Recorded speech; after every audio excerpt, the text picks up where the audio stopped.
नमस्कार. मी ममता सिंधुताई सपकाळ, पद्मश्री डॉक्टर सौ सिंधुताई सपकाळ यांची कन्या. ज्या विषयावर मी आज तुमच्याशी बोलणार आहे, मला वाटतं सगळ्यांपर्यंत तो विषय पोहोचला आहे, पण थोडंसं मी डिटेलिंगमध्ये सांगायला हवं आहे.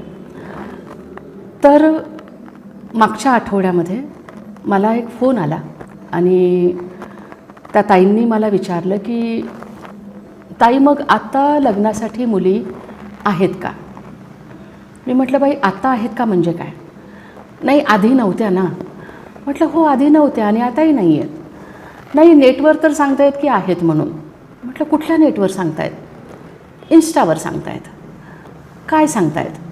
की लग्नासाठी मुली आहेत आणि मुलींचे फोटो पण आहेत आणि 10,000 काहीतरी 10-15,000 काहीतरी रक्कम भरा, गेट पास मिळवा आणि मुलगी बघायला या. म्हटलं, मला जरा तुम्ही स्क्रीनशॉट पाठवा, ते मी बघते काय आहे. त्या ताईंनी मला स्क्रीनशॉट पाठवले. त्यावर फोन नंबर होते. मी त्या फोनवर संपर्क केला. जी कोणी व्यक्ती माझ्याशी त्या फोनवर बोलत होती, म्हणजे मला माहीत नाही की ती मुख्य व्यक्ती आहे का तिथे जॉबला आहे, डोंट नो. पण अतिशय उडवाउडवीची उत्तरं दिली गेली. त्यांना लोकेशन मागितलं मी, त्यांनी ते लोकेशन दिलं नाही. मी सुरुवातीला हे सांगितलंच नाही की मी ममता सिंधुताई सपकाळ बोलते आहे म्हणून. मी असंच सांगितलं की तुमची संस्था कुठे आहे, मला तिथे यायचं आहे, मला लोकेशन पाठवा, मला पत्ता पाठवा, मला संस्था बघायची आहे. त्यांचं एकच पालोपत सुरू होतं की तुमचे डिटेल्स पाठवा, आम्ही तुम्हाला मुलीचे डिटेल्स पाठवतो आणि गेट पासचे पैसे भरा.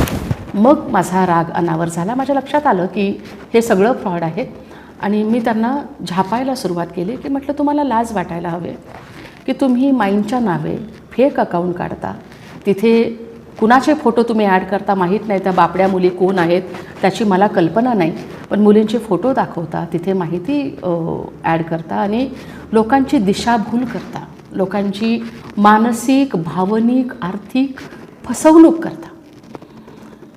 माईंचं नाव घेऊन, एकतर माईंचं नाव असं आहे की कुणीही विश्वास ठेवेल आणि माईंच्या संस्थेमध्ये मुलींचे विवाह पार पाडले जातात. मुली स्वतःच्या घरी जातात. आमच्या संस्थेतल्या 9 मुलींचा विवाह 2022ला झाला होता. अतिशय मोठा विवाह सोहळा झाला होता तो. आणि त्यानंतर आमच्या संस्थेत मुली नाही आहेत लग्नासाठी. सगळ्या मुली लहान आहेत, शिकता आहेत, त्यांच्या पायावर उभ्या राहणार आहेत आणि त्यानंतर मग त्यांच्या लग्नाचा विचार करणार आहोत आम्ही.